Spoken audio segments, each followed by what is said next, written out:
but this is something like which has appeared like a participant, because I didn't log in with my details. Do you know what I mean? Like slide But with this. they would have set up the poll, right? That's why you see No, it there. I have set up the poll, right? But with their login or With my login. So I'll probably try and log in and then see. Yeah, logging in with this this is for the poll, for the this is live. the It's poll. just like a quiz, the Yeah, slider one. yeah. Yeah. But Well, let's see how many people answer. Yeah, just one. but I was in the last session and someone did oh yeah, the Slido, so I did, I can tell you how to do it, but yeah. We just don't know if we will see the results. So how is it to do the poll? Okay, Yeah. so let me show all you. of this So it's works. always on all the times, or if you, I don't suppose if I have to. I don't know if you can see it Hello, on hello, the, I think you can, people can see it on their phone. hello. Oh, they can see it. Oh, so everyone Yeah, can on see the it. feed. On Yeah, their phones, but I don't think it would show the results. but it won't probably show the Switch results, off, right? switch on. No. Yeah, Yeah. These work, but you want more sharp and more sharp or something. He also said it out loud, but he wasn't showing it. Sometimes Oh, you suppose mean you want more Yeah. sound? I want if suppose if I am speaking I can use. If I'm not, I can mute it. No, Or I can you mute. want it to mute? Yeah, and then when I am speaking, I can switch on. I can unmute and then mute, like this. It cannot, Oh, okay, then fine. because they are the one that who Yeah, control the it's fine, sound. no problem.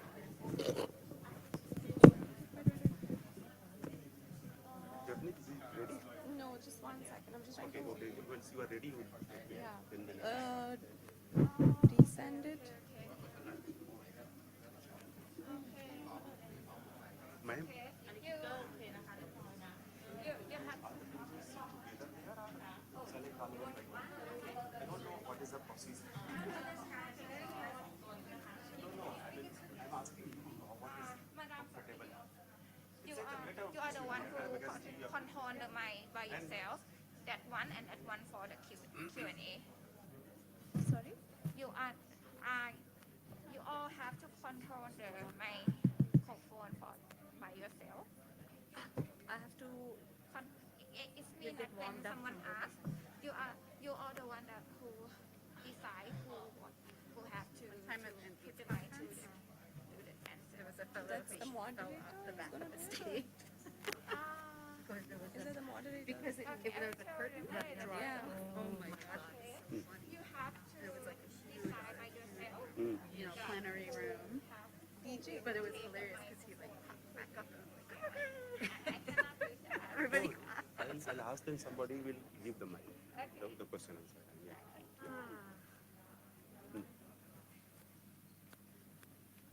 The slider is not. Are you not getting help from them? They don't. Can you set it up on the? So I'm trying to log in with my account, so the results are visible. But then You want to Hello. We are getting delayed because of some technical issues which one of our speaker is facing. you want So please bear with us. open here, right? Sure. But it's not show all the yeah. because the internet. And also, there are 4 presentations in this session. But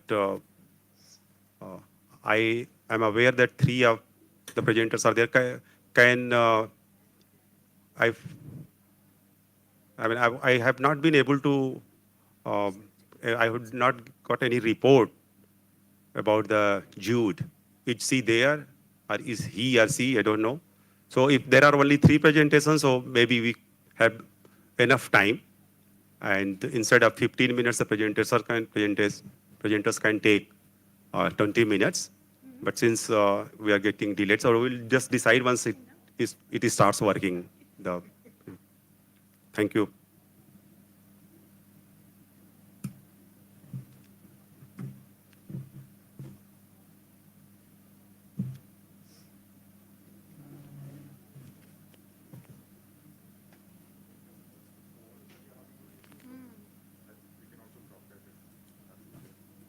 Yeah, that's what I'm thinking. Should I just drop then? What do I do? It's not showing up on the, and they don't know how to figure it out. Okay, then I'm just gonna drop it. Should I? I'll just delete and drop it. It's okay. I've just deleted the poll. It's fine. Let's go ahead. Is it working? Yeah, Okay. yeah. We'll go ahead without the poll. Okay, thank you, technical team. Good afternoon to all of the uh, audience and our speakers. This is basically very exciting, I hope, so very exciting. We'll be talking about the men's role and basically the future of men's participation. This session, I'm very sure that will be very exciting to all of us. So there are, as I told you, 4 presenters. One is Japneet Kaur. She will be talking.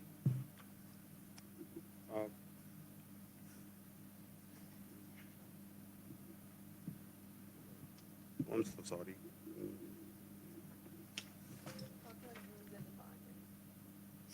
Yeah, user demand and preferences for novel male contraceptives, a multi-country study. She'll be talking about this. The other presentations, the second one will be from Dr. Soumya Ramarao.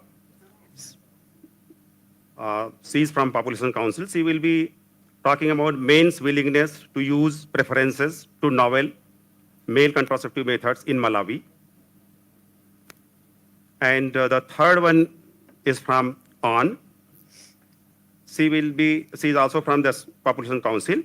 She will be talking on the unlocking the power of family planning intervention with market-based approaches. No. Am I reading right? Yeah. I think I have just read it differently. So sorry. Yeah, the Malawi study will be presented by Ann, and Dr. Soumya Rao will be presenting what do men want, increasing availability, accessibility, and choice of male contraceptives. I'm sorry. And each presenters will have 15 minutes of time for presentation.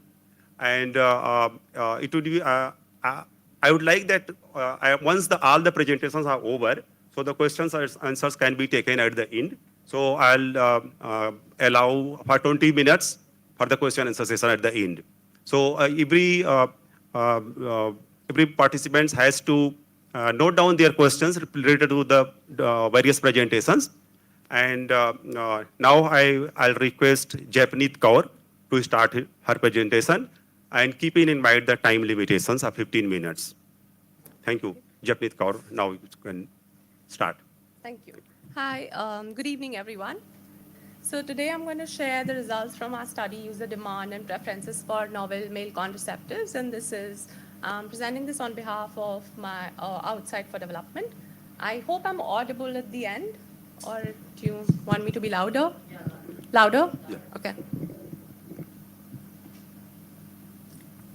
Okay. So just in terms of context, we know that there are 2 main modern methods available for men, condoms and vasectomy, right? But there are around 16 to 18 female methods available, depending on how we count them. Now, a lot of the donors and funders have been focusing on the female contraceptive so far, but they've also been asking if there's a potential for new male contraceptives in the market. But there has been lack of evidence to show that there is demand, particularly in the low and middle income countries as well. So that's where our study comes in.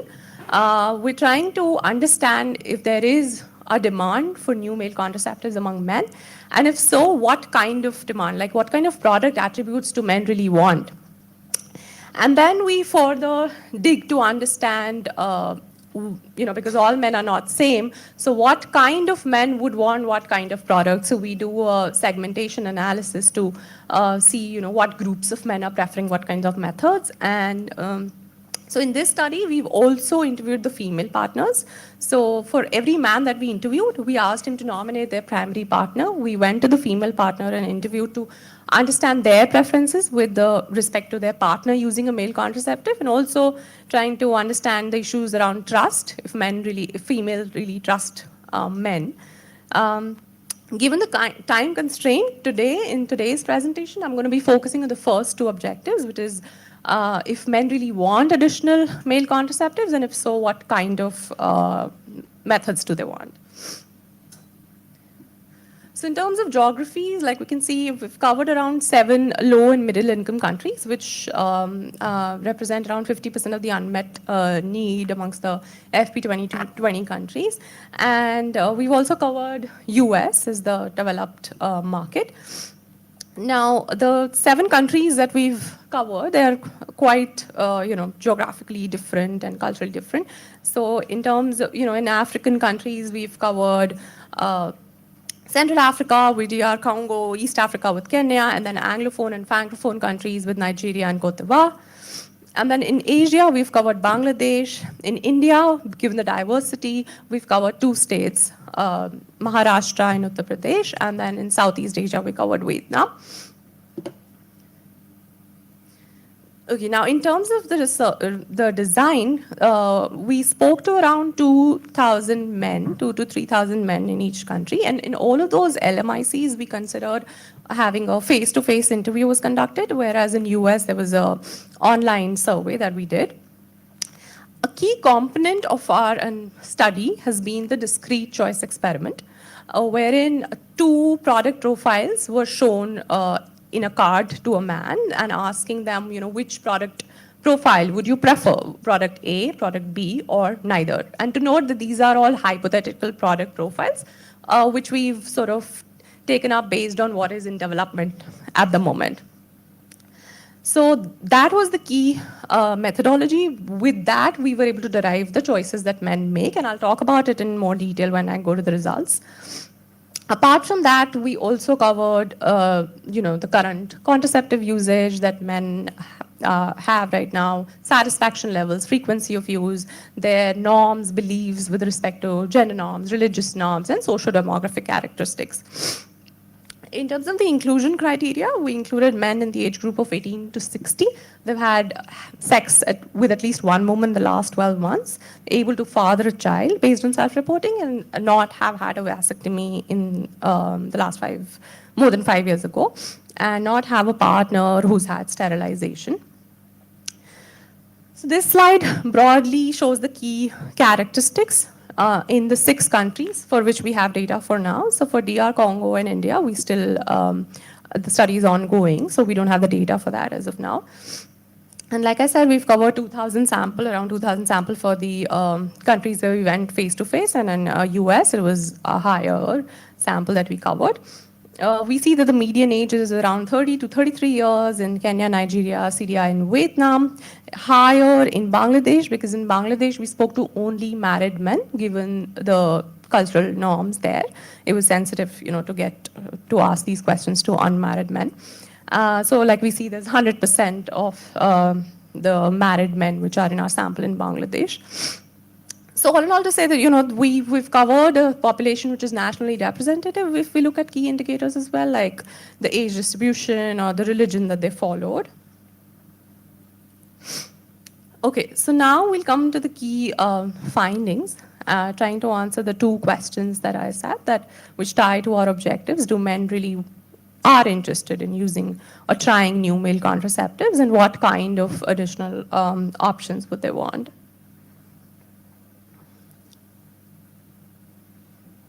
Okay, so in this slide, we asked men how soon after the new male method was introduced would you want to start using it. And what we see on the left-hand side is the percentage of men who say that they want to use right away as soon as the product becomes available. And on the extreme left, we see the percentage of men who would want to use at some point. Now, there is an overestimation here, especially if we directly ask a question to men, right? So we are in the process of discounting these figures as well. And also to point out that this is their intent to try. It does not mean continuous usage, but that is what we really want to understand, if there is an appetite to even try a new male contraceptive, right? So in the coming slides, what we've done for now is we've taken an arbitrary cut. Arbitrary, but again, to have something in the middle, we've considered the within 12-month mark to say that these are the percentage of men who are really interested in trying a new male contraceptive if it comes to market, and we see that there's a very high percentage of men who are overall interested in trying a new male contraceptive, more so in Bangladesh and Nigeria. And to our surprise, I mean, we see it the lowest in US, but that's also probably because of maybe low unmet need there. Okay, so in this slide, we're trying to understand where this new sort of this potential to try a new male contraceptive is really coming from. So what so I'll just give one example how to read this graph. The bar height is actually the percentage of men who are willing to try a new male contraceptive within a year. So the 39 mark here, for example, will match with the 39 here for US.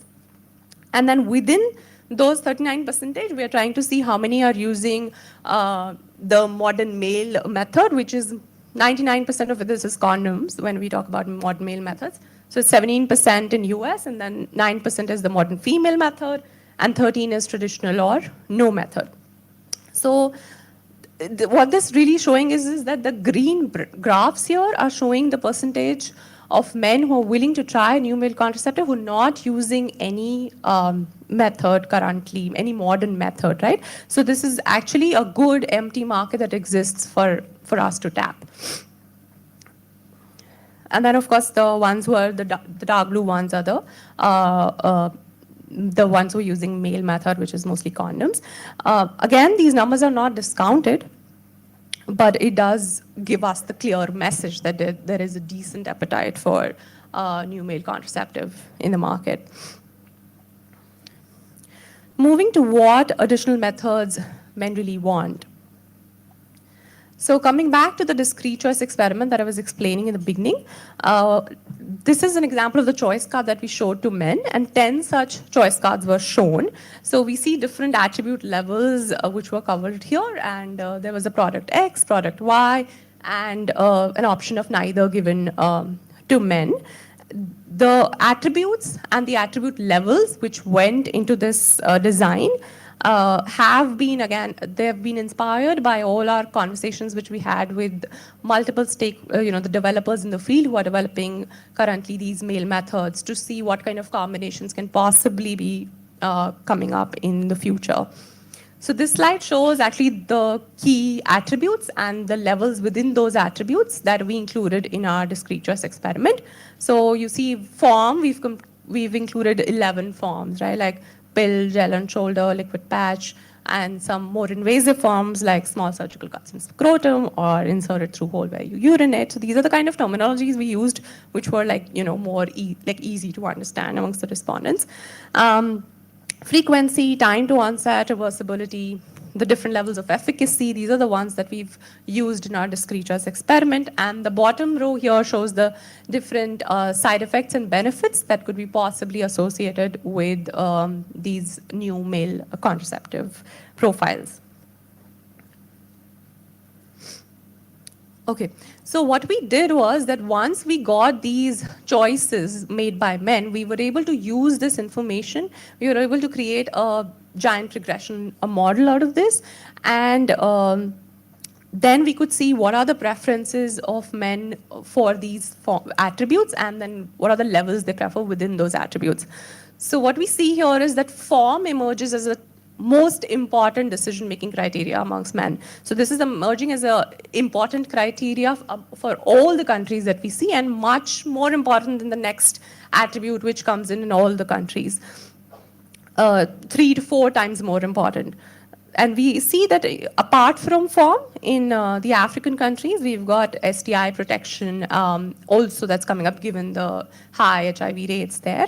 Efficacy, effectiveness in preventing pregnancy also comes up important in Vietnam, Bangladesh, US. And then time to onset is another key attribute which men look at while making the decision. So all to say, that this is actually very going to be helpful and insightful for the developers as well in the field who are currently developing the new method, so they can actually see what men really want, and they can, if possible, particularly when we were talking to the stakeholders, they can switch to different forms, so they can actually see what the demand is and use this information. So this is just an example of Kenya and how, we see form as very important, 3 times next attribute, and you don't see that much variation in the other attributes here. And we have similar sort of graphs for each country as well. Well, I'm not going to get into that for now. This was an example just to show. And then we look at what is the preferred, form, like within form, what is it that men prefer? And just to point out that we're looking at it only within form, like this is not saying any product profile, but if we're considering form standalone, then we see that the less invasive forms are more preferred, which is no surprise, right? Like gel on shoulder, pill, liquid patch, these are the more preferred forms amongst men, and the less invasive forms which require a surgical procedure or an in-office procedure, those were less preferred. Not to say that there doesn't exist a market for them, but just relatively less preferred if we look at them. So we could also look at the different levels which are preferred in some of the other attributes, like STI protection increases the odds of trying a new male contraception, particularly in the African countries. And then in terms of efficacy also, we see that 95 to 99% effectiveness definitely increases the odds of trying a new male contraceptive, but there's no significant difference between 95% and 99% effectiveness. So if you're telling men that, okay, these are two different profiles and you have to pick one, 95 to 99% is acceptable to them, given the other attributes. Okay, so summarizing what we know so far, we see that there is significant interest in the 6 distinct markets across 3 countries, and new male contraceptive would definitely would see interest coming from new users as well. We see form emerging as a key attribute in the decision-making criteria. STI protection in African countries and time to onset is also an important attribute. Okay, is there time left, or I can? Okay, so just a quick slide on where we are right now. Like I said, we've also done a female survey in this study. We've completed that. So we have results related to trust as well. We have results related to whether they would want to continue using their own method or rely on their partner. We've done the segmentation analysis using latent class analysis to see what kind of products are preferred by what kind of men. DR Congo analysis is going on. We are also currently doing the discounting analysis that I mentioned to see how is this actually translating into the change in MCPR, which is the key question, right? So we're working on that. Some other interesting study like analysis is also going on, trying to understand the influence of gender norms, couple concordance, and current contraceptive usage. I'll stop there, and happy to discuss other results offline as well. Thank you. Thank you, Japneet, for a very good presentation, and that too within the timeline. And it's really good work that your organization and you are doing, especially about the male engagement and all. So thank you so much. Now I request the next speaker, Dr. Soumya Ramarao, to make her presentation on what men wants.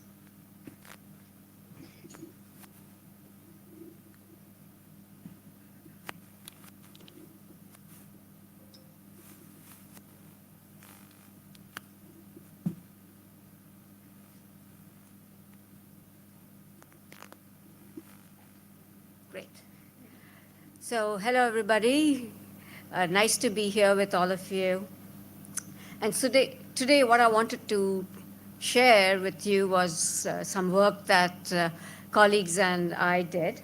And essentially what we wanted to do was to learn what were men's views and perspectives on family planning and what was their use of contraceptives. So that was sort of like the basic question that we wish to address. And the reason for doing this analysis and sharing it with you is, so far the family planning field has looked at men as gatekeepers. They're the husbands or whoever else in the family who prevent or act as the people who give permission to the women in their family, including their spouses, to use family planning. Or the other role that the field has considered men is that of opinion holders.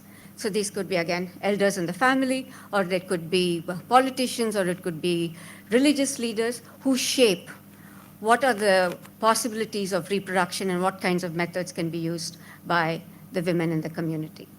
Or the third way that we have addressed men is looking at their role as supportive partners. So we've always talked about male engagement. So we looked at them as partners to assist their wives in the wives' adoption and continuation of family planning. So in all of this, we haven't looked at men as users themselves. So this idea is now that let's look at men as users of healthcare, of users of contraception, and learn what it is that they would like for us to be thinking about and services to be provided. So that's the focus of this talk. Now, right from the ICPD, we know that reproductive rights are inalienable. And as we heard Dr.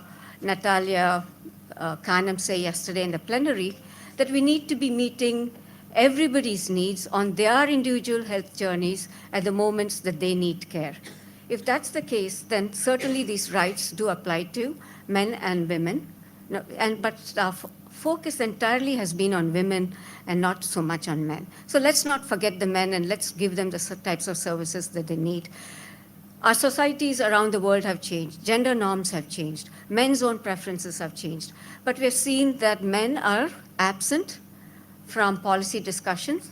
They're absent from the delivery of services in the design of services. And so we really do need to be moving towards a more integrated way of ensuring that men's voices are heard and represented. I do see advocates here, and they've been advocating for men's voices to be heard, and we should be doing that. So essentially what we did in this study is we looked at 3 different countries, Mexico, Pakistan, and India. And we looked at data that's been collected from various different sources, and we sort of summarized and put together what are the main lessons that we are seeing from these 3 different studies.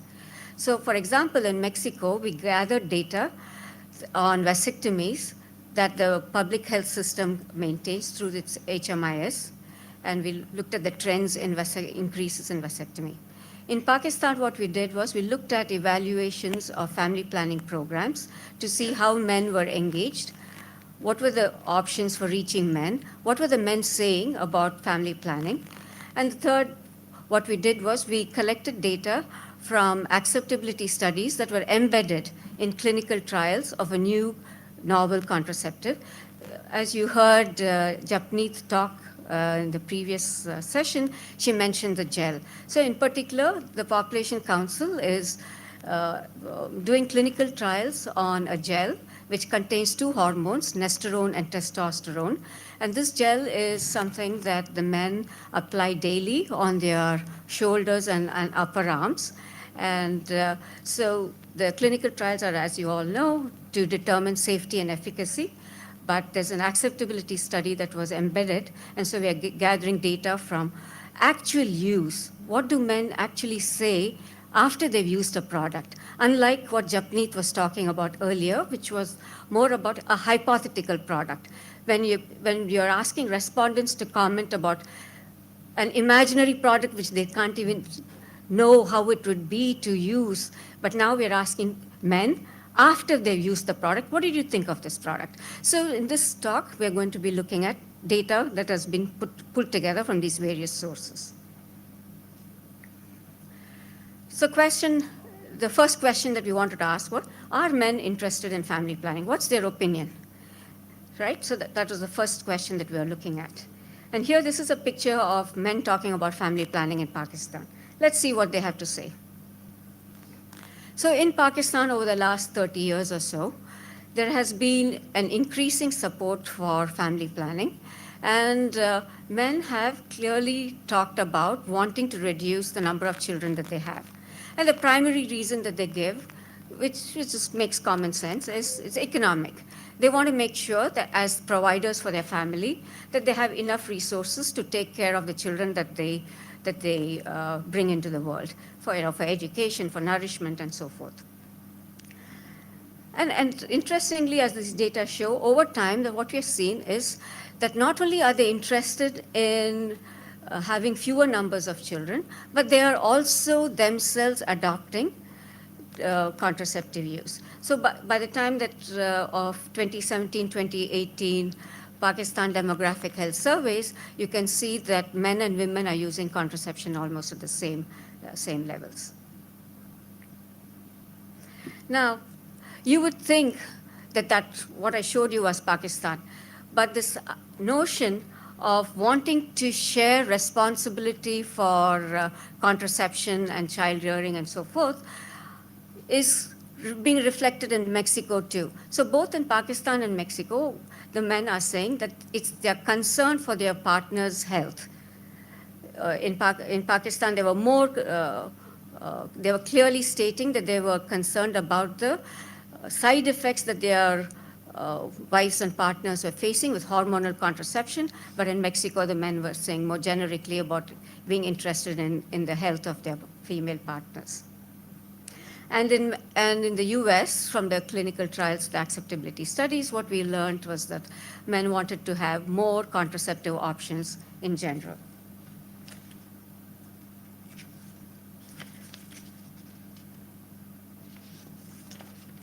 Okay.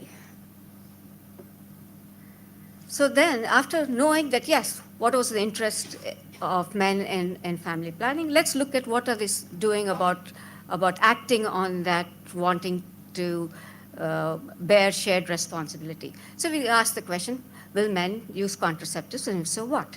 So this is a picture that we have from Mexico, where here the men are recovering after they have received vasectomy services. Let's look at the data from the HMIS from Mexico. Over time, over the last 20 years, the number of vasectomies has slowly and gradually increased in Mexico. And in fact, this trend has taken over, has a lot of momentum from 2015 onwards.